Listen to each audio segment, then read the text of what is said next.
Hello and welcome to the Luscious Living Podcast. I'm your host, Celine Bilgin, holistic nutrition consultant and the founder of Luscious Living, where personal growth meets wellness.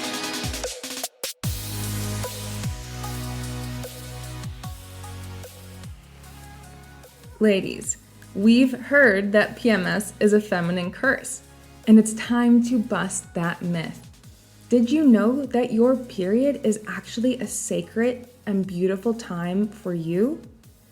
It doesn't feel like that when you have symptoms of cramps, bloating, nausea, headaches, and more.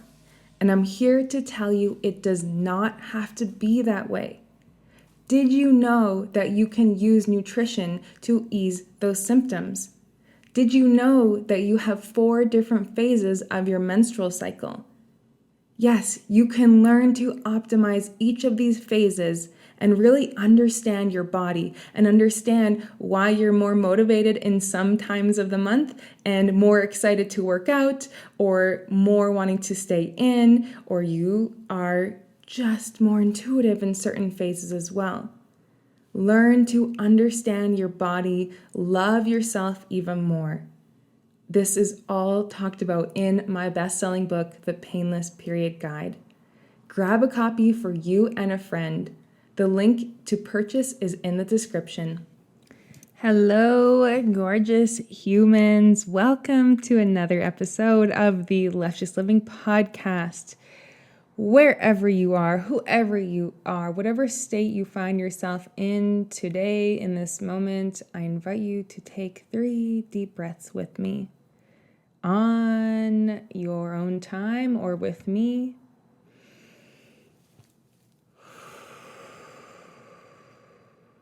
Making your exhale longer than your inhale, releasing any tension in your body that you might be having right now. Inhale.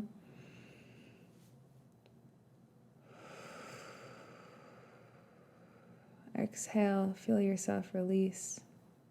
Inhale.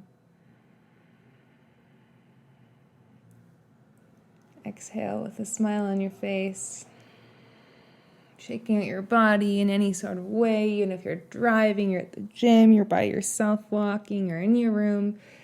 Shake it all out. So important to move that energy. All right. Today, we are talking about fibroids. And of course, I'm coming at this from a holistic nutrition standpoint, okay? I'm not going to be talking about surgeries or medications. That is not my realm. But what I can help you with absolutely is the mind-body aspect of it, okay? And the lifestyle. So let's talk about it.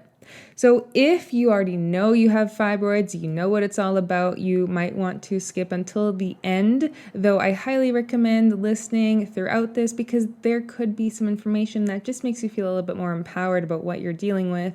And if you have recently been struggling with fibroids and want to learn more, or maybe you have a friend who you know would really benefit from this, please feel free to share it. And I really hope this brings you value, as always. So let's get into fibroids. So fibroids are benign tumors, okay? Benign tumors in the uterus. And for some women, they can be very painful, okay? You can have heavy periods from it as well. Just not comfortable, okay? And they can even protrude in some women. You can see from the uterus, okay? But for some women, it's actually going to be very small, even pea size. For some women, it's not going to have any impact on their day-to-day, and for some, it is going to have an immense impact on the day-to-day, okay? So there's 4 different types of fibroids, okay? Intramural, so which is within the muscle wall, which is most common actually. Subserosal, okay, which is outside of the uterus. Again, the word sub. Submucosal, so below the uterine the cavity, and there's actually 0 to 2, 0, 1, 2 types, okay, classifications depending on how far out or in it is. And then the other one is penundiculated, okay? So this is attached but with almost like a staff-like portion, okay, staff-like growth, all right? And so that is really if you've been diagnosed with it, for example, you've just been told that you have fibroids. I want to get into the solutions, okay? I want to make this episode short and sweet.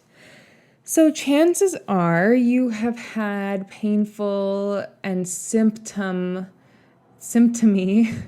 high intense PMS for a long time, okay? So likely, again, cramps, breast tenderness, mood swings, maybe a little bit more difficulty with the hips and thighs. Maybe you just tend to store more fat there.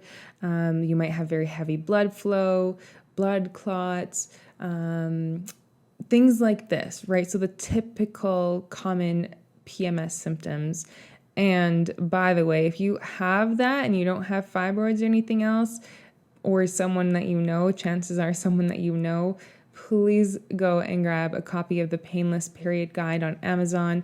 I have made that book as affordable as possible for so many women to be able to access and never have PMS again. I promise you that, and that's a bold claim. And the only way to really understand what I'm saying is by experiencing it and really following what I teach in the book. Okay, coming back after that. So chances are you have been experiencing challenges with that, and obviously there might be a small percentage who might not have, but it's also hard to imagine because fibroids come from excess estrogen and typically excess progesterone. Okay, so we know already that these two hormones stimulate the growth of your uterus. So estrogen helps to build and maintain the cells of your uterus, the weight, the cell type, the blood flow, the protein content, enzyme activity.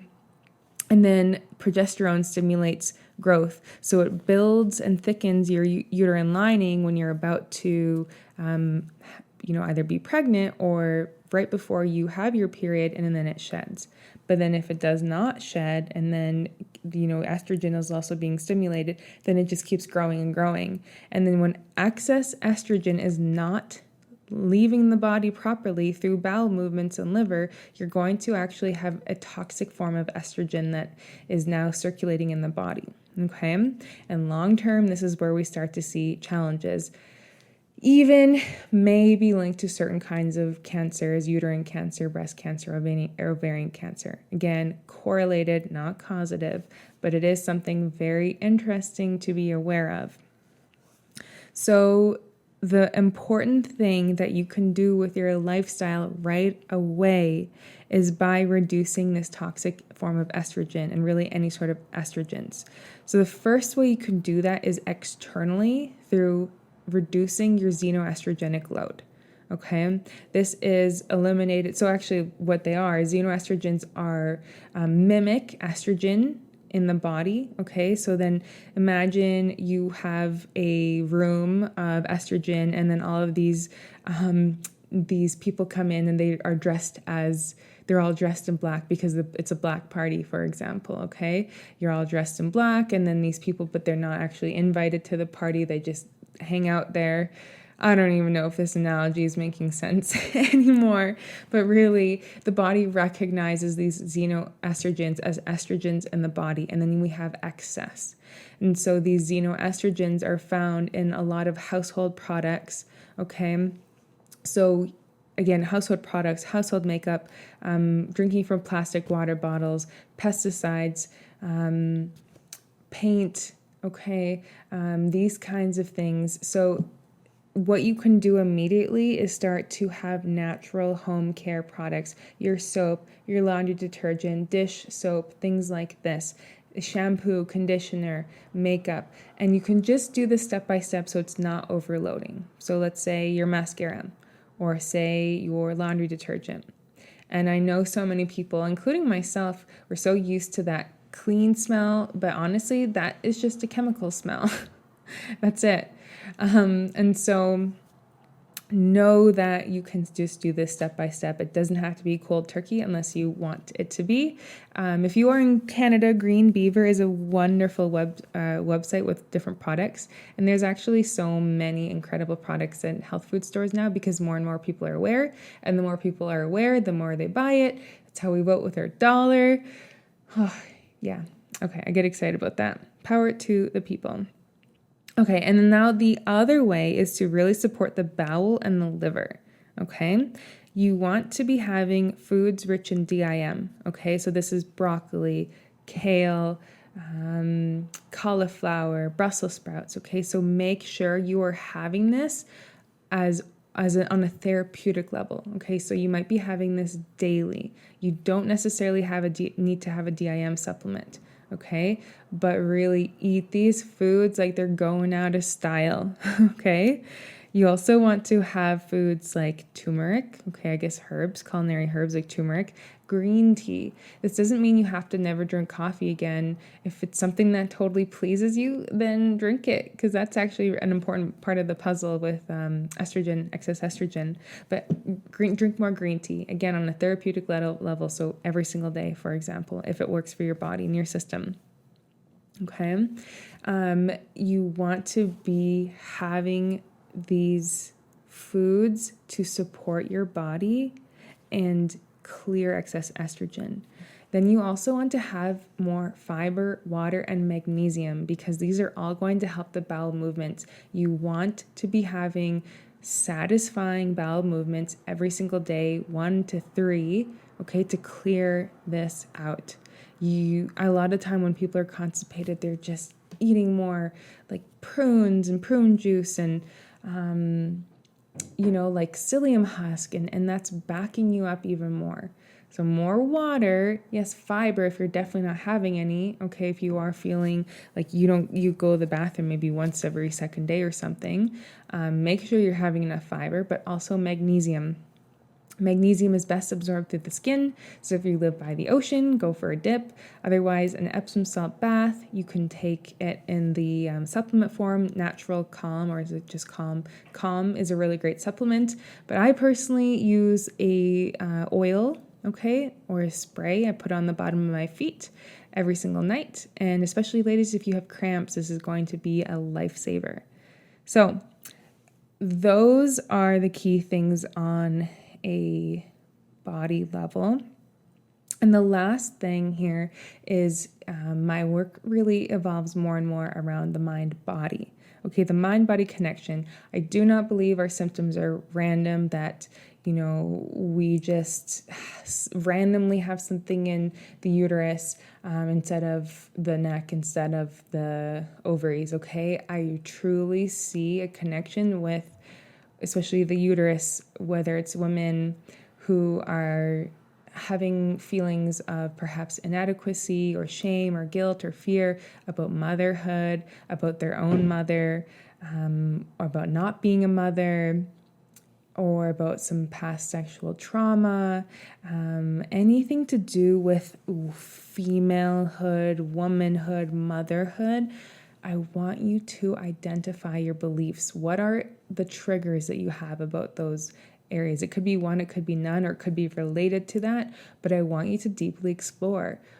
If your uterus could send you a message, what would it be? What would she say to you? Do you have a connection with her?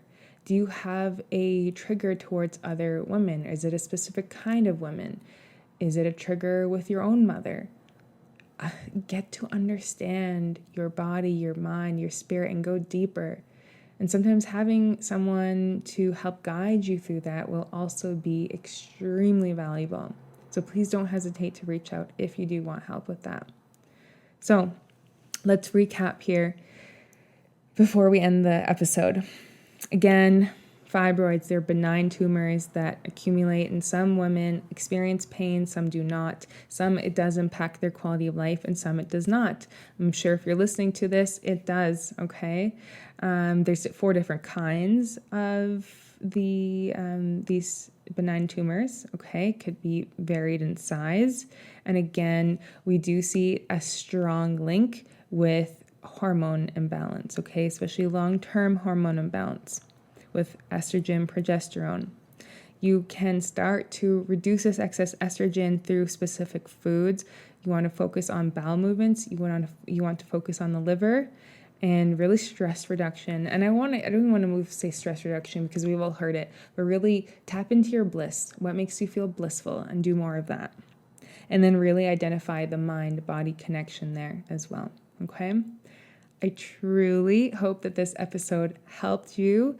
If you would like to download your free hormone balancing meal guide, click the link that's in the description and you will be sent it ASAP so you get an idea of the things to eat to feel better. Thank you so much for watching. I hope you enjoy this episode, and I'll talk to you soon. Thank you so much for tuning in. Please give the show a 5-star review if you feel like you learned something new today. All of the mentioned links will be in the show notes. And also, are we connected on Instagram? Find me over at _Luscious Living_ and come say hi. See you next episode.